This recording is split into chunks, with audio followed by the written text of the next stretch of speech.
যে যোৱা নৱেম্বৰ 2025 চনৰ 29 নৱেম্বৰ তাৰিখে যি 6 জনগোষ্ঠীৰ জনজাতিকৰণৰ যি প্ৰতিবেদনখন মন্ত্ৰীগতে আমাৰ বিধানসভাৰ অধ্যক্ষৰ হাতত জমা দিছিলে।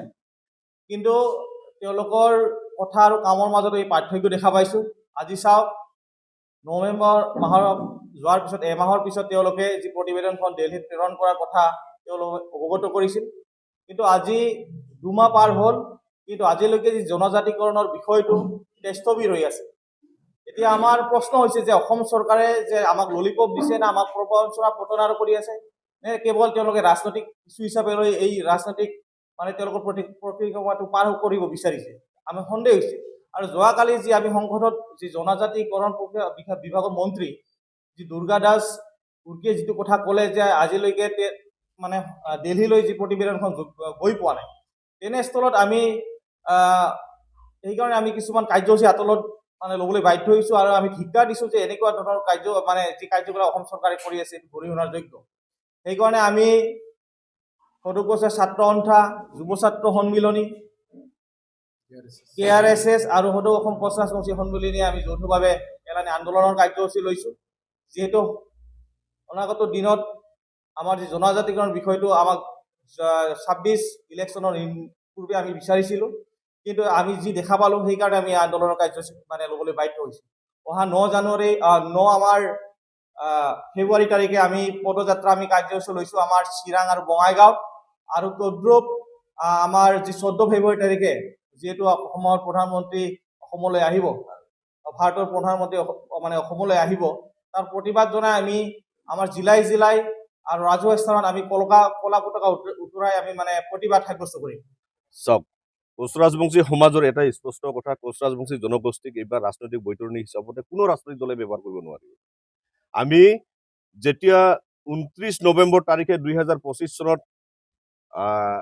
বিধানসভাত যেতিয়া 6 জনগোষ্ঠীৰ বিলখন অহাৰ পিছত আমি এটা আশা প্ৰকাশ কৰিছিলোঁ অসমৰ মুখ্যমন্ত্ৰী ডাঙৰীয়াই যেনেকৈ কথাবিলাক কয় সেই কথামতে কাম কৰিব। এতিয়া আমি আপোনাৰ লগত জৰিয়তে এটা কথা স্পষ্টকৈ খুব দুখেৰে কৈছোঁ, হিমন্ত বিশ্ব শৰ্মাৰ প্ৰতি আমাৰ একেবাৰে আস্থা আৰু নাই। আৰু হিমন্ত বিশ্ব শৰ্মা যে এজন মিছলীয়া, তেখেত যি মোটামুটি কোনো জাতি জনগোষ্ঠীৰ যে উত্তৰ হোৱাটো নিবিচাৰে, এইটো স্পষ্টকে জল পটকে এইটো ওলাই পৰিছে। সেইকাৰণে সদৌ কোচ ৰাজবংশী ছাত্ৰ সন্থাৰ লগতে কোচ ৰাজবংশী যিমান দল সংগঠন আছে গোটেই দল সংগঠন আমি একত্ৰিত হৈ পুনৰ ৰাজপথত আমি ওলাই অহাৰ কাৰণে আমি সিদ্ধান্ত লৈছোঁ। যাৰ কাৰণে যিহেতু মেট্ৰিক পৰীক্ষা আৰু হাই ছেকেণ্ডাৰী পৰীক্ষা অনুষ্ঠিত হোৱাৰ কাৰণত আমি যিকোনো আন্দোলন কাৰ্যসূচী আমি ল'ব পৰা নাই। তথাপিও 9 ফেব্ৰুৱাৰী তাৰিখে আমি বঙাইগাঁও আৰু চিৰাং জিলাত আমি পদযাত্ৰা কাৰ্যসূচী প্ৰথম আৰম্ভ কৰিম।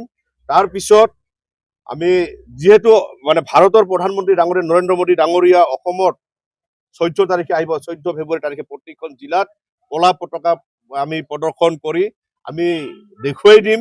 আৰু আমি সেই প্ৰতাৰণা প্ৰবঞ্চনাৰ কথাখিনি আমি দোহাৰি আমি দুখেৰে আমি কলা পতাকাখন আমি দেখুৱাৰ কাৰণে আমি সমূহ ৰাইজক আমি আহ্বান জনাইছোঁ।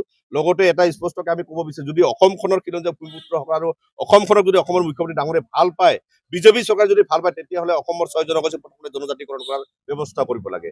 আজি খিলঞ্জীয়া ভূমিপুত্ৰ কোচ ৰাজবংশীসকলৰ যি অৱস্থা, এই অৱস্থাক আপোনালোকে পিঠি দি আপোনালোকে হিন্দু মুছলিমৰ কথাবিলাক আজি ক'ব ওলাইছে। আজি বিশেষকৈ লোৱাৰ আছামৰ যিসকল কোচ ৰাজবংশী মানুহ, আমি কিন্তু হিন্দু মুছলিম আমি একেলগে বসবাস কৰোঁ।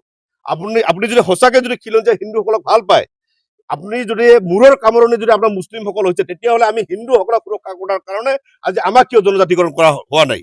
যদি সঁচাকৈ যদি মুছলিমক আপোনালোকে বেয়া পায়, হিন্দুক ভাল পায়, খিলঞ্জীয়া ভূমিপুত্ৰক ভাল পায়, তেতিয়াহ'লে কোচ ৰাজবংশী জনগোষ্ঠীক ভূমিৰ অধিকাৰ সাংবিধানিকভাৱে কিয় অধিকাৰ প্ৰদান কৰা হোৱা নহ'ল? খালি কেৱল আপোনাৰ হিন্দু মুছলিমৰ কথা কৈ আমাক বৈতৰণি পাৰ কৰিব বিচাৰিছে। এইবোৰ আৰু নহ'ব। আমাৰ এটাই স্পষ্ট কথা, আপুনি সঁচাকৈ যদি ভাল পায় খিলঞ্জীয়া ভূমিপুত্ৰ কোচ ৰাজবংশীসকলক প্ৰথমতে জনজাতিকৰণ কৰক, তেতিয়া হিন্দু মুছলিমৰ কথাটো একেবাৰে আঁতৰি যাব। আৰু যদি আপুনি ৰাজনৈতিক বৈতৰণি পাৰ কৰাৰ ক্ষেত্ৰত যদি ব্যৱহাৰ কৰিব বিচাৰিছে, এইটো ভুল কথা। আজি এটা কথা আপোনাক ক'ব বিচাৰিছোঁ, এইখন কেবিনেটত, এইখন বিধানসভাত কেইজন মুছলিম প্ৰতিনিধি আছে য'ত ইমান ভয় খাব লগা আছে এই হিমন্ত বিশ্ব শৰ্মা চৰকাৰৰ?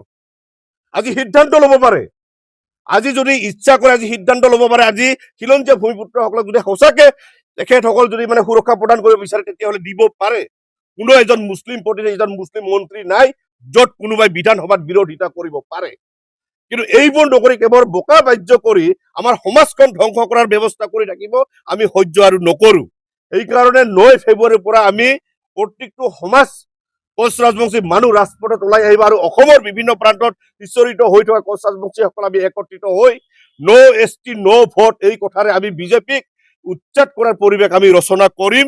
আৰু যদি এতিয়াও সময় আছে অসমৰ মুখ্যমন্ত্ৰী ডাঙৰীয়াক আমি এতিয়াও অনুৰোধ কৰিছো, আপুনি সঁচাকে যদি অসমৰ মুখ্যমন্ত্ৰী সৰ্বকালৰ সৰ্বশ্ৰেষ্ঠ মুখ্যমন্ত্ৰী যদি হ'ব বিচাৰে, তেতিয়াহ'লে কেৱল শ্লোগানৰ মাজত নহয়, আপুনি কৰ্মৰ জৰিয়তে দেখাই দিয়ক খিলঞ্জীয়া ভূমিপুত্ৰসকলক ৰক্ষণাবেক্ষণ দিয়াৰ কাৰণে সাংবিধানিক অধিকাৰ যি দিব লাগে সেইটো দিয়াৰ ব্যৱস্থা কৰক।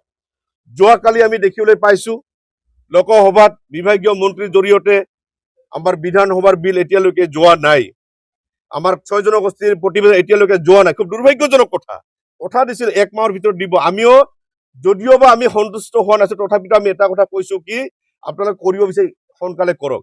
যিসকল মানুহে বিৰোধিতা কৰিছে, আজি কোচ ৰাজবংশীকে আদি কৰি অসমৰ যিমান আমাৰ কোচ ৰাজবংশী দল আছে, আমি 60 বছৰ আমি আন্দোলন কৰি আমি একো নাপালো। আজি আমাৰ বিৰোধিতা কৰা 2 মাহ তেখেতসকলে আন্দোলন কৰি আমাক স্থবিৰ কৰিব পাৰে, আমাৰ আন্দোলনটো মষিমূৰ কৰা একটা পৰিৱেশ যদি ৰচনা কৰিব পাৰে, সেই কথা যদি মুখ্যমন্ত্ৰীজনে জানে, তেতিয়াহ'লে কি আমাৰ আবেগ অনুভূতিবিলাক এনে গ'ল নেকি? আমি কি অসমৰ কি বহিৰাগত নেকি আমি মানুহ যে আমাৰ কথা আমাৰ আবেগ অনুভূতি বিলাকক আপোনালোকে কেৱল ৰাজনৈতিক বৈতৰণিক পাৰ কৰাৰ ক্ষেত্ৰত ব্যৱহাৰ কৰা? এইবাৰ আৰু নহ'ব। এইকাৰণে কোচ ৰাজবংশী সকলক আপোনালোকে জেলত ভৰাই আমাক যদি এনকাউণ্টাৰ কৰিব বিচাৰে কৰি দিয়ক। আমি যি পৰিৱেশত বসবাস কৰি আছো, ইয়াতকে আমি মৰি যোৱাটোৱে ভাল। সেইকাৰণে আমি আঁঠুকাঢ়ি অধিকাৰ আমি নিবিচাৰো।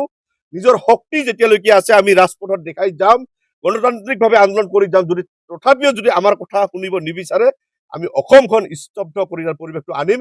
ইয়াত যদি অপ্ৰীতিকৰ ঘটনা যদি ঘটে, তেতিয়া কোচ ৰাজবংশী সমাজ ইয়াত দায়ী নহ'ব, অসমৰ মাননীয় মুখ্যমন্ত্ৰী ডাঙৰীয়া দায়ী হ'ব। যোৱাকালি দেখা গৈছে দেশৰ গৃহমন্ত্ৰী আহিছে আৰু 14 তাৰিখে আপোনালোকে কৈছে দেশৰ প্ৰধানমন্ত্ৰী আহিছে। চাওক, আৰু নিৰ্বাচনৰ মাত্ৰ ৰণদংকা বাজিবৰ হ'ল আৰু হিমন্ত বিশ্ব শৰ্মা যোৱাকালি কৈছে যে নিৰ্বাচনৰ ডেট ইতিমধ্যে ঘোষণা হ'ব। নিৰ্বাচনৰ ডেট ঘোষণা হয় কি হয় হৈ থাকক, অসমতহে ইলেকশ্যন হ'ব, কেন্দ্ৰততো ইলেকশ্যন নহয়।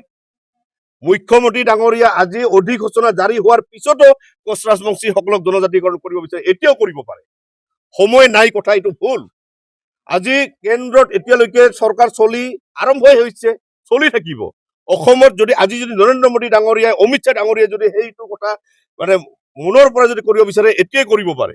এইকাৰণে অসমৰ মুখ্যমন্ত্ৰী ডাঙৰীয়াই সেই কথাটো লৈ লুটি বাগৰ মাৰা পৰিৱেশটো আমি দেখিব। আদিত্য খাকলাৰীক সন্তুষ্ট কৰাৰ কাৰণত, তেখেতসকলক সন্তুষ্ট কৰাৰ কাৰণত কিন্তু দিল্লীলৈ বাৰে বাৰে লৈ যায়, কিন্তু কোচ ৰাজবংশী আদি কৰি অসমৰ 6 জনগোষ্ঠীৰ কথাটো বাৰে বাৰে ৰাজনৈতিক বৈতৰণি পাৰ কৰাৰ ক্ষেত্ৰত ব্যৱহাৰ কৰে। এইবাৰ নহ'ব।